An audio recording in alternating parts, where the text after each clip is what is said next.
আসসালামু আলাইকুম রহমতুল্লাহি ওবারাকাতুহ। সম্মানিত প্রিয় বন্ধুগণ, আজকে খুবই একটি গুরুত্বপূর্ণ বিষয় নিয়ে উপস্থিত হইলাম। সেই বিষয়টি হলো, যাদের যৌন রোগের সমস্যা আছে, অনেক দিন যাবৎ যৌন রোগে ভুগতেছেন, অনেক ওষুধ খেতেছেন, তারপরেও ফল পাচ্ছেন না। কুরআনুল কারীমের এই আমলটি করুন। আজকে সরাসরি কোরআন থেকে আমলটি দিব। আপনারা আল্লাহ পাকের উপরে ইয়াকিন রেখে, বিশ্বাস রেখে আমলটি করুন। অবশ্যই অবশ্যই আল্লাহ পাক রব্বুল আলামিন আপনাকে সুফল দান করবেন, সফলতা দান করবেন। যে আমলটি করে অনেক মানুষই সফলতা পেয়েছেন, আপনিও যদি এই আমলটি করুন। সরাসরি কোরআন থেকে আজকে আমলটি দিব। কোরআনের উপর কেন আমল করবেন? আল্লাহ পাক রব্বুল আলামিন বলছেন, ওয়ানুনাজ্জিলু মিনাল কুরআনি মা হুয়া শিফাউ ওয়া রাহমাতুল লিল মুমিনিন। আল্লাহ পাক বলেন, আমি মুমিনদের জন্য শেফা স্বরূপ এই কুরআনুল কারীম পাঠাইছি, প্রেরণ করিয়াছি। তো আমরা কিভাবে এই কুরআনুল কারীমের উপর আমল করব, এর বিস্তারিত বলে দেব ইনশাআল্লাহ। তো আমরা দেরি না করে মূল আলোচনায় চলে যাই।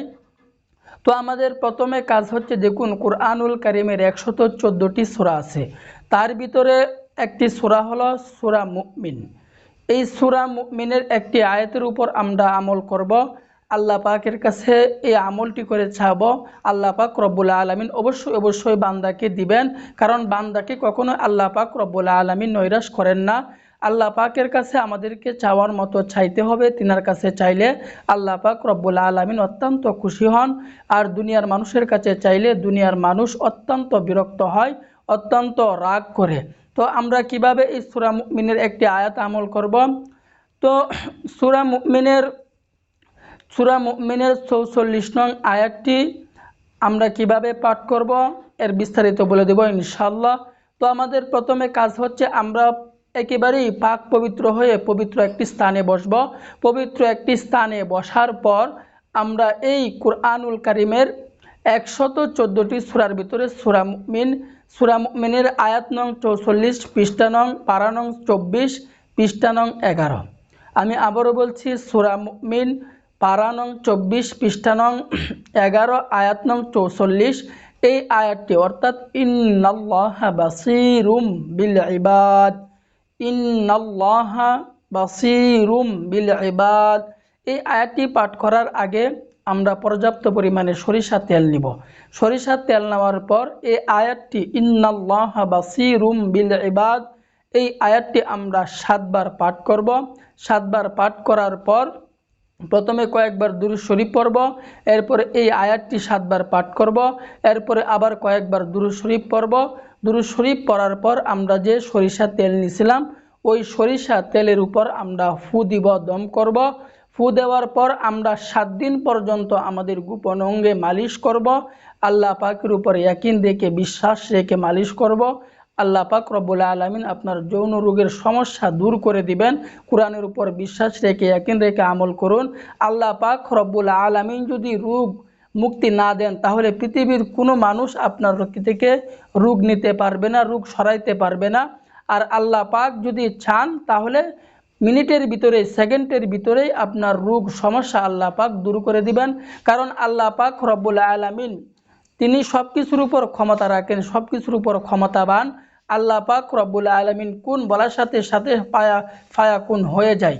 অর্থাৎ আল্লাহ পাক রব্বুল আলামিন তিনি, আপনারা জানেন, ইব্রাহিম আলাইহিস সালামকে আল্লাহ পাক রব্বুল আলামিন 80 বছর পরে সন্তান দিয়েছেন। আপনারা জানেন, ঈসা আলাইহিস সালামকে আল্লাহ পাক রব্বুল আলামিন পিতা ছাড়া এই দুনিয়ার জমিনে আনছেন। এই জন্য আমাদেরকে আমল করার সাথে সাথে আমাদেরকে আল্লাহ পাকের কাছে চাইতে হবে। চাওয়ার মতো চাইলে আল্লাহ পাক রব্বুল আলামিন অবশ্যই দূর করে দিবেন। আমি আরও একটি আমলের কথা বলতেছি।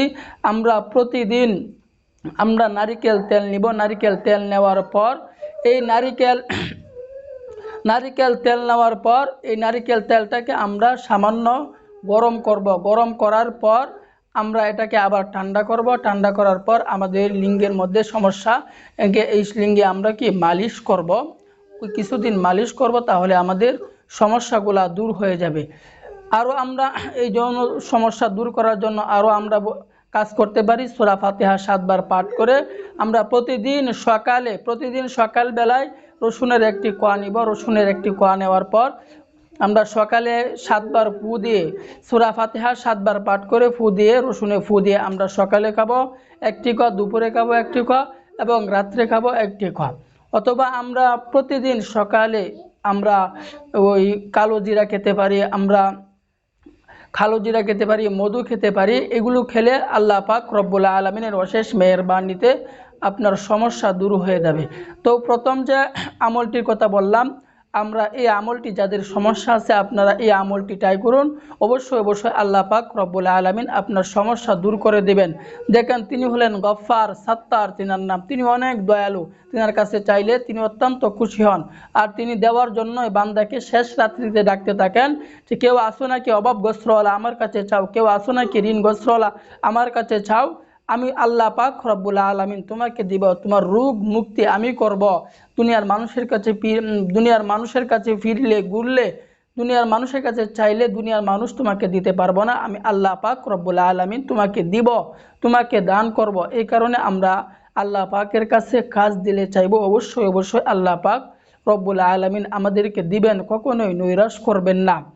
তো সর্বশেষ রিকোয়েস্ট হলো, আপনার এই ভিডিও থেকে যদি কারো কোনো উপকার হয়ে থাকে তাহলে সর্বশেষ রিকোয়েস্ট হলো আমাদের চ্যানেলটিকে সাবস্ক্রাইব করে বেল আইকনটি অল করে দেন, যাতে করে পরবর্তী আপনি আমলের ভিডিও সর্বপ্রথম পেয়ে যান।